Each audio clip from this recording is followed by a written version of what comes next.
Call Dr. Ashraf Chowdhury. Thank you, Mr. Speaker, for this opportunity to speak on this bill. And can I say that the committee, the Primary Production Select Committee, had 41 submissions on this bill, and we did hear 27 of them. Mr. Speaker, as I saw this bill coming through the Select Committee, and we had a number of very passionate submissions on this issue. The number of submitters were not quite convinced that this piece of legislation is going to fix the biosecurity concern that people have got. But this is another step in the long fight against potential biosecurity issues for this nation. Because as I see it, this is an ongoing struggle because when we're dealing with biomass of the kind of work that we do in New Zealand, where we have plants, we've got animals, we have meat and wool and all that, we have potential risks to the animals and the plants. Over the years, we have had a number of issues of concern. It's been mentioned by the PSA, the varroamide, we had Didimo, we had clover root weevils, which was a big problem in the north some years ago. And these are the issues as we open up our markets to the rest of the world, as we have more of those FTAs, these issues of potential concerns are going to be of a nature that we have to continuously safeguard our borders. Mr. Speaker, while the intention is very good in this bill, but I'm really concerned. I know the Minister earlier said that through this bill we're going to have increased capacity of the biosecurity.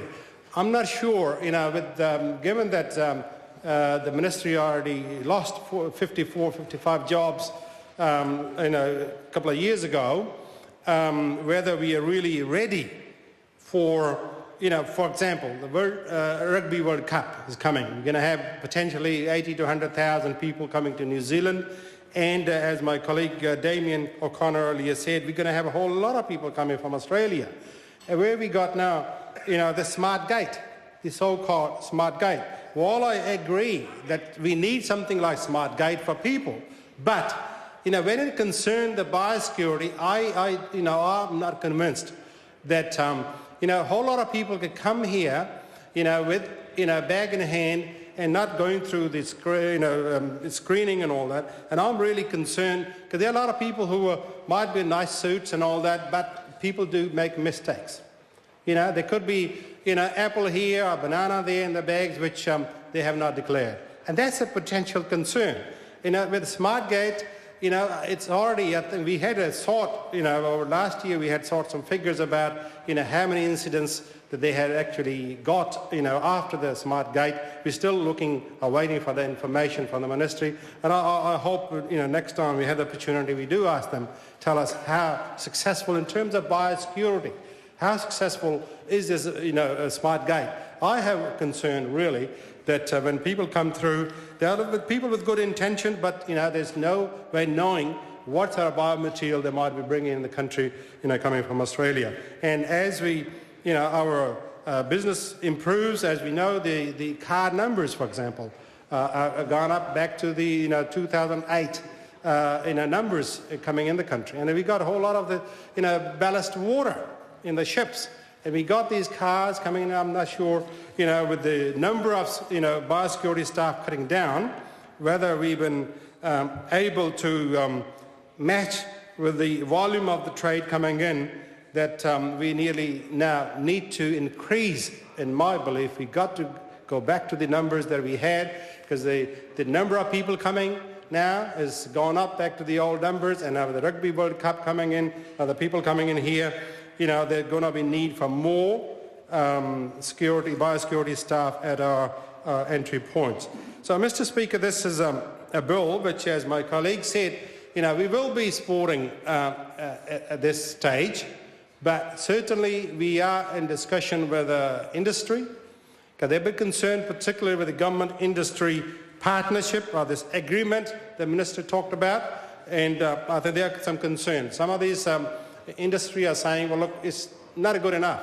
So they are, talking to us, certainly to the opposition, about their potential concerns, and we are working on this possible SOP for this bill when we come to the committee stage. But, Mr. Speaker, this is an issue, particularly with a current issue like the PSA. I had this opportunity to talk to my former colleague and friend from Massey University, Bruce Campbell, Dr. Bruce Campbell, who is the CEO of Plant and Food Research. I met him actually last week.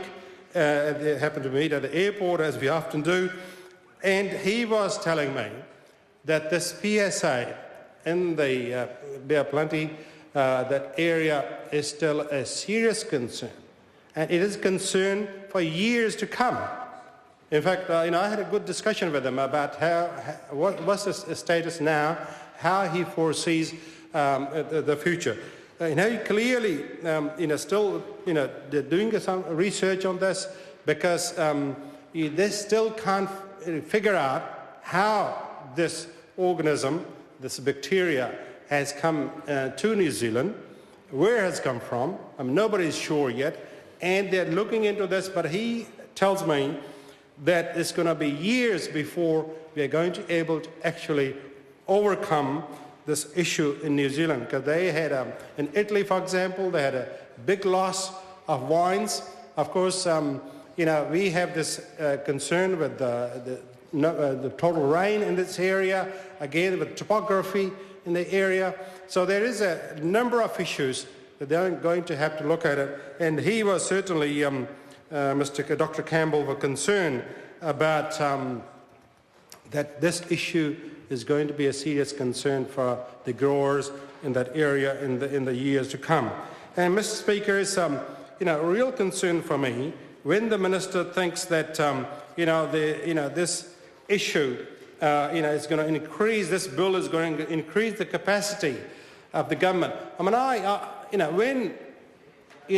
one end is saying this, and then we have, if you like, lost number of staff, frontline staff, that is, and with the increasing traffic, with the increasing volume of trade we are potentially going to get a lot more problems in the coming months and years, because Mr.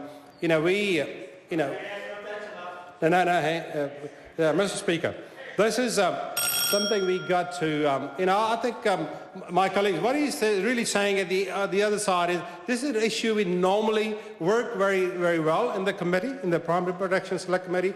But, this particular bill, as we have, spent quite a bit of time in the committee to make it better, as Damien O'Connor said earlier, that we improved. When the bill came to the committee, it was a really very, very weak bill. And now we have improved quite a bit, but still there are concerns that, some of our representation coming from the industry are not very happy with us. So certainly, we are going to look at some SOPs, and I'm sure the chairman, as he said, we will be, discussing this this bill and the details of this. Overall, the intention is there. I can appreciate that. The intention is there to improve the effectiveness and efficiency of the biosecurity. But in reality, is he going to do it or not? That's my concern. So with those words, Mr. Speaker, I commend this bill.